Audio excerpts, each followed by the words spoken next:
Real patient stories submitted by healthcare workers at my comedy shows in Edmonton, Canada. Got called for a chief complaint of ghosts in my butt. Okay. Arrived on scene and found a male who was naked, bleeding, and obviously self-medicating his out-of-control schizophrenia with pint. Shittiest meth you can buy, of course. Just another reason not to do meth, kids. It shrinks your dick, rots your teeth, and ghosts in your butt. Needless to say, my partner gave him a shush push of Versed, and docs had to fix his completely prolapsed rectum. Oh, it damn near killed him. That's not good. But shush push, also known as the Cosby. I feel like if I were a ghost, the last place I'd like to spend eternity is in a guy's asshole. But I don't think they get to choose, so. Joke's on you, I'm into that shit! Moving on. Since COVID, lazy patients want telephone appointments. One day I got a call. This female wanted a full physical with a PAP. I said no problem and gave her a date and time. She then says, well, can I just have the appointment on the phone? On the phone. Sure, put your vagina on the phone. We'll ask it what's wrong.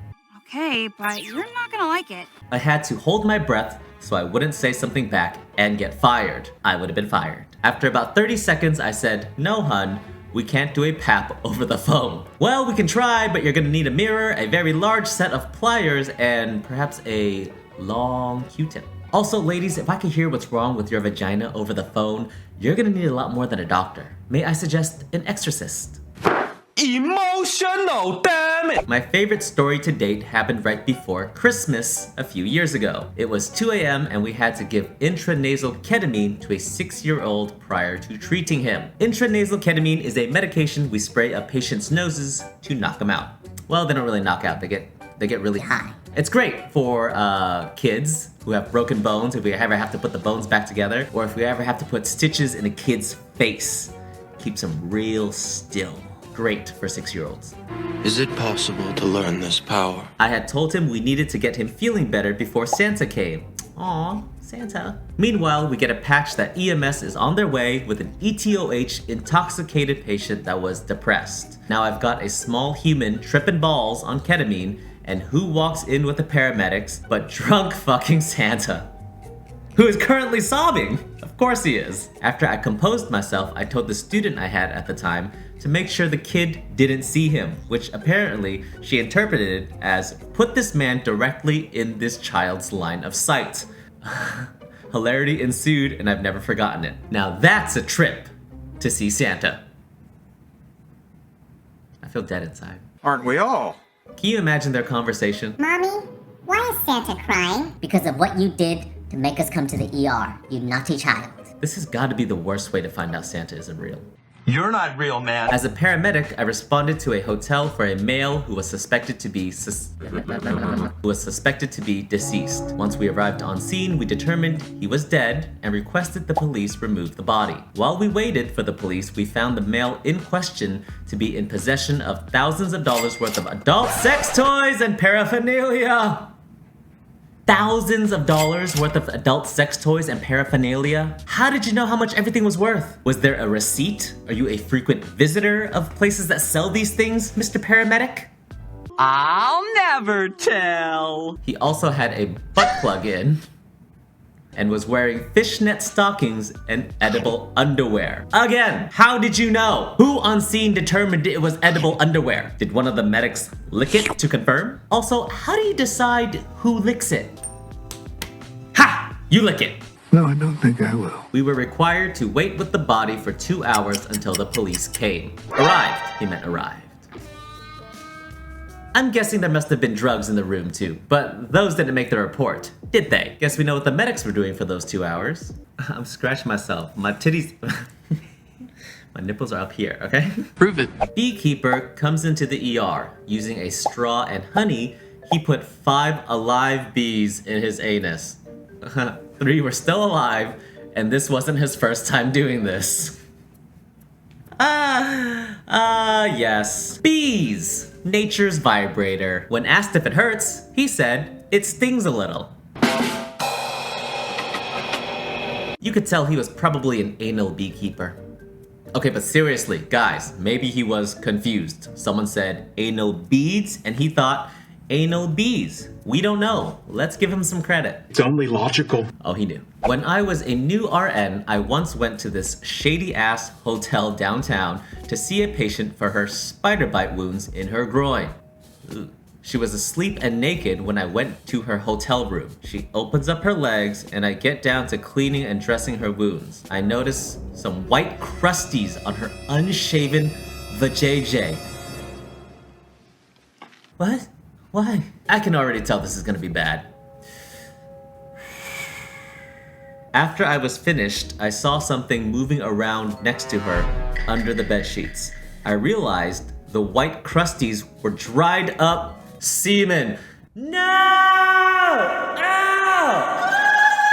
I'm gonna end up killing myself. Worst of all, my watch had smeared up against her pubic semen-infected hairs.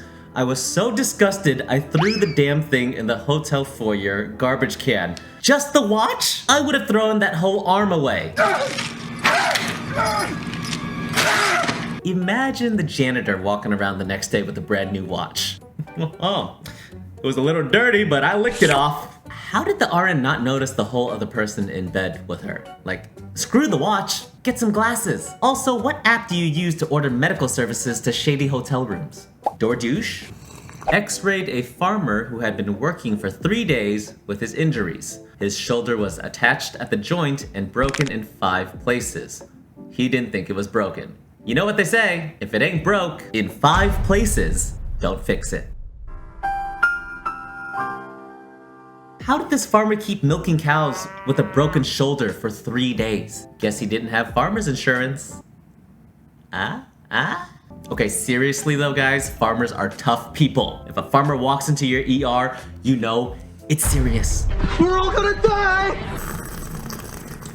I was in triage when a 350-pound man came to see the physician. I asked him, "What brings you in?" And he said, "Oh, I can't tell you.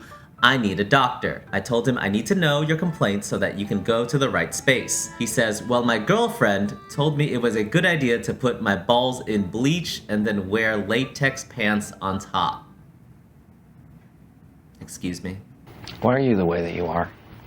It started hurting, so I soaked in the tub, but it won't stop hurting, so I'm here. God damn it. Fucking people. After the doc saw him, the doc said, "I don't even know how you make it through life this far." He then told the nurses to dress his balls and send him out.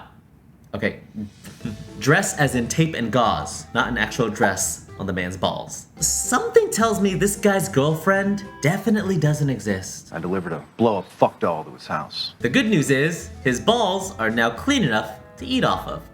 Bon appetit! I was helping change this patient in the middle of the night with 4 others because they were very combative. All of a sudden, they grabbed my glasses off my face without touching me and broke them in 3. They then threw it across the room. Good thing work paid for the replacement, but my coworker had to drive me home at 4 a.m. to get my extra pair. Well, that's what healthcare workers call going on break. I mean, honestly, if you don't get physically assaulted by a patient, you don't deserve a lunch. Welcome to healthcare, rookie. And this guy is obviously a rookie. Everyone knows to take their glasses off before a fight.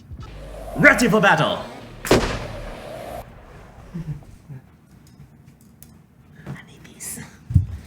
Went into a room today for assessment. Patient was masturbating.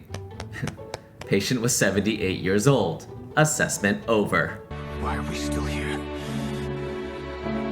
Just to suffer. Hey man, maybe he was just trying to get his heart rate up, alright? He's 78. Also, more importantly, was he feeling better? It was hard to tell.